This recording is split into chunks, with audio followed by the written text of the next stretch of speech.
శివ శివ శంకర భక్తవ శంకర శంభో హర హర నమో నమో శివ శివ శంకర భక్తవ శంకర శంభో హర హర నమో నమో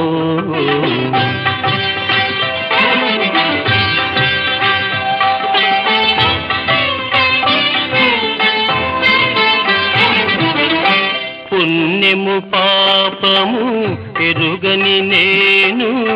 పూజలు సేవలు తెలియని నేను పుణ్యము పాపము ఎరుగని నేను పూజలు సేవలు తెలియని నేను ఏ పూలు తేవాలి నీ పూజకు ఏ పూలు తేవాలి